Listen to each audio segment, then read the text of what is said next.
সেবায়তন polytechnic কলেজের পরিকাঠামোগত উন্নয়ন ও সার্বিক পরিস্থিতি খতিয়ে দেখতে এক বিশেষ পরিদর্শন কর্মসূচি করলেন ঝাড়গ্রামের বিধায়ক লক্ষ্মীকান্ত সাউ। বুধবার তিনি কলেজ ক্যাম্পাসে যান এবং সামগ্রিক ব্যবস্থা ঘুরে দেখেন।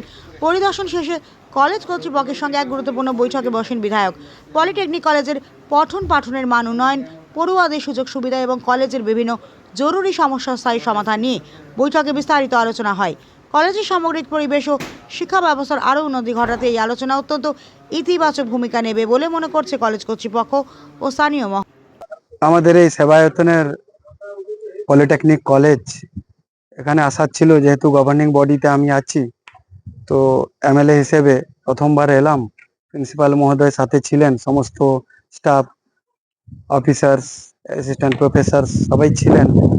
আলোচনা হলো আগামী দিনে এডুকেশন সিস্টেমকে কিভাবে আরো উপরে নিয়ে যাওয়া হয়, তার জন্য আলোচনা হলো। এই প্রচারে আমরা বলেছিলাম যে ঝাড়গ্রাম মেদিনীপুরের মধ্যে কোনো সরকারি ইঞ্জিনিয়ারিং কলেজ নেই, এবং হয়তো পেছনের যে সরকার ছিল তাদের পারদর্শিতা দূরদর্শিতা ছিল না। সেই জন্য আমরা যখন নির্বাচনী প্রচারে বলেছি যে হয় টেকনিক্যাল ইঞ্জিনিয়ারিং কলেজ, সরকারি ইঞ্জিনিয়ারিং কলেজ, আর না হলে একটা টেকনিক্যাল ইউনিভার্সিটি যদি হয়, তাহলে আমাদের ছেলেমেয়েরা দূর দূরান্ত থেকে আসেন, প্রত্যন্ত এলাকা থেকে, তারা উপকৃত হয়ে উঠবেন এবং আগামী ভবিষ্যৎ গড়ে উঠবে। জঙ্গলমহলে আর গরিব থাকবে না, মেদিনীপুরে আর গরিব থাকবে না।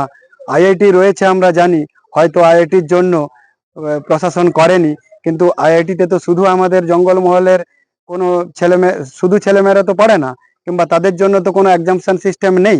সেই জন্য এটাও আমরা উঠাতে পারি না। আমাদের এখানে ঝাড়গ্রাম এলাকায় ইঞ্জিনিয়ারিং কলেজ সরকারি কিংবা টেকনিক্যাল ইউনিভার্সিটি হলে খুবই ভালো হয়। সেটা ডিএম সাহেবের সাথে আলোচনা করা হয়েছে। ল্যান্ড ব্যাংক কত আছে সেগুলো দেখা হচ্ছে, তার উপর আমরা সিদ্ধান্ত নেব। এটা বিধানসভায় পাস হবে, আমার আপনার কথা মতো তো আর হবে না। এটা বিধানসভায় চর্চার বিষয় রয়েছে, কিন্তু আমরা চর্চা করতে পিছপা হব না। প্রচারে বলেছিলাম ইন্ডাস্ট্রিয়াল পার্ক আমরা বানাবো, তার কাজকর্ম শুরু হয়েছে, প্রসেস শুরু হয়েছে। বড় বড় কোম্পানি, এমএনসিস কোম্পানি ইতিমধ্যে যোগাযোগ রেখেছেন, ডিমার্কেশন চলছে।